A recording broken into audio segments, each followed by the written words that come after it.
breath of fire.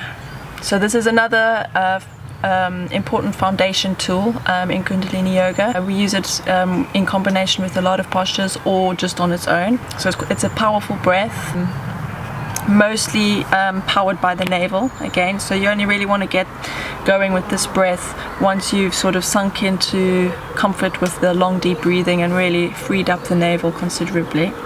Some of the benefits with breath of fire are you really intensively oxygenating all the cells in the body, you're expanding the lung capacity, you're strengthening the navel, balancing the nervous system, the chakras, the electromagnetic fields. It's got a lot of benefits. And if you're using it in combination with a posture, with an asana, you're amplifying the effects of that posture. You can dramatically feel the increased flow of energy when you're using breath of fire in combination with the posture. So basically what you want to do is get one of your hands on your navel, so you can put your thumb in your belly button and rest the rest of your hand just below the belly button, so it's right down here. Chest is completely relaxed. You want a nice tall spine, tall back of the neck, relaxed shoulders, and as we inhale, the belly comes out. As we exhale, we're pulling the navel back towards the spine. So it's quite a powerful, so it's different from the long deep breath, which is a long and slow and gradual consistent pull in. This is more abrupt. It's like a pump. So inhaling, belly out, exhaling, pulling the navel back towards the stomach. And so we just want to get that going. Chest is completely relaxed. It's not as if with the long deep breathing you're coming all the way, so you're filling up the whole body. Chest remains completely relaxed and still as we do breath of fire. So I'll show you what it looks like at full speed, just to give you a sense of it. So it looks like this.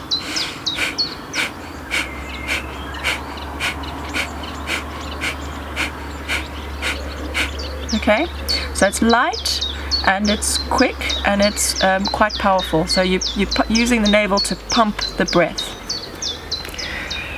But you really want to start this off slowly, because the first most important thing is to ensure that your belly is coming out as you expand, as you inhale, and coming in, contracting as you exhale. So a lot of the time people will do this in reverse, and you just want to keep watching yourself, monitoring what you're doing and correcting that. So a lot of people will tend to inhale in the chest and exhale like that and exaggerate it like that, and that's really not what we want to do. So you can cause some hyperventilation by doing that for a long period of time. So really, chest is relaxed, all the movement is happening in the belly. Think of your navel as a little engine house, or little steam pump, or yeah, like a steam engine, and it starts to sound a little bit like a train. So inhaling, belly out, exhaling, navel back.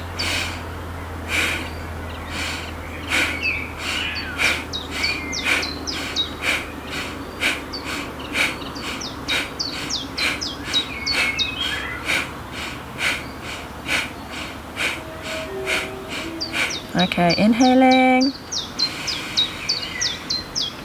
and exhaling. So mostly people get that going fairly quickly, but it does come with time, and at the beginning people tend to emphasize the movement quite a lot, and then you might find yourself getting a stitch, and there might be a real exaggeration of the movement. So with time that will become much lighter and more effortless.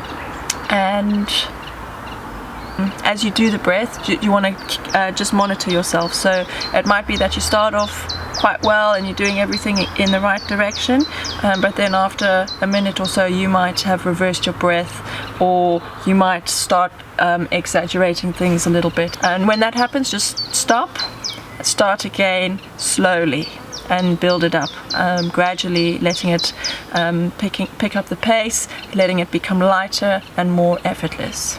So let's do that again, just for a few moments. and then I shall show you another posture that is very common that we can use with breath of fire. So remember to start off slowly and build up the pace.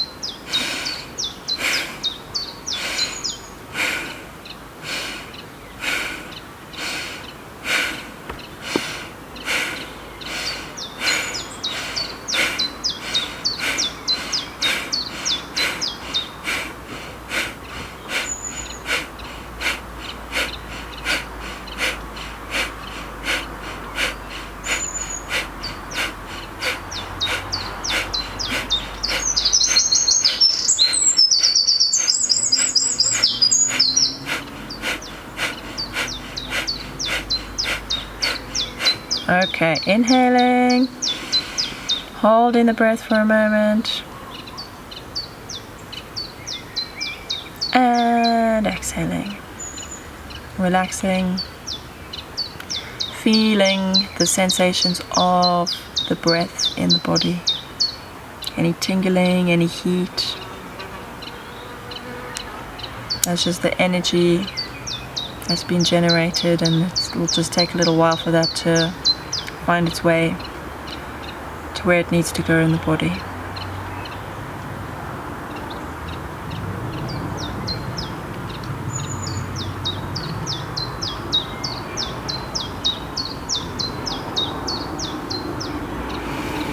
So another great posture that we can use with breath of fire is called ego eradicator. So once you're comfortable with the movement, with the pumping of the navel, and that you're inhaling, letting the belly expand, exhaling, letting it contract, then you don't need the hands on the belly anymore. You can move on to ego eradicator. So for that, you want to curl the fingers down, thumbs are extended, the palms are open. Okay, we're going to bring the hands up to form a V at around 60 degrees, thumbs point up to the ceiling. You want to bring the hands slightly back in line with the shoulders, just behind the line of the shoulders, so you're opening the chest. You want to lift up through the spine, opening or lifting the breastbone, relaxing the shoulders down and back. And we're going to lengthen the back of the neck. We're going to close the eyes with our focus at the third eye, point between the eyebrows. And we're going to start breath of fire. Remember to start off slowly and pick up the pace as you feel comfortable. So inhaling, belly expanding, exhaling, navel back towards the spine.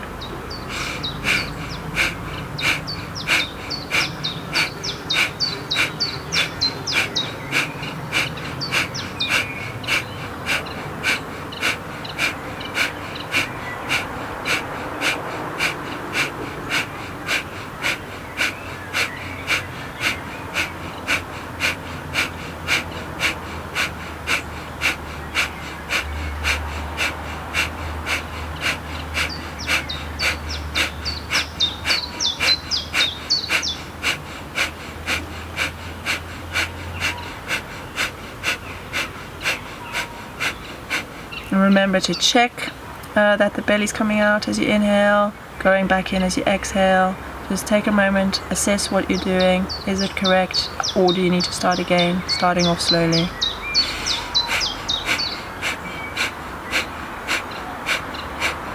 Can you relax a little bit more? Remember to relax the shoulders, keep relaxing the shoulders, extending the arms, opening the chest, lengthening the back of the neck. This will all help the energy to move. It will help you sustain the posture.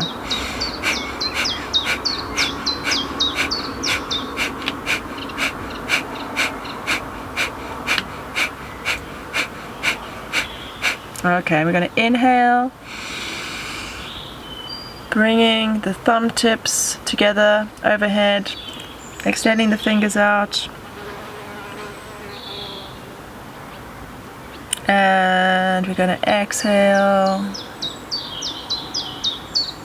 bringing the hands down to the sides, and again just taking a moment to relax, to recover, to feel the sensations in the body.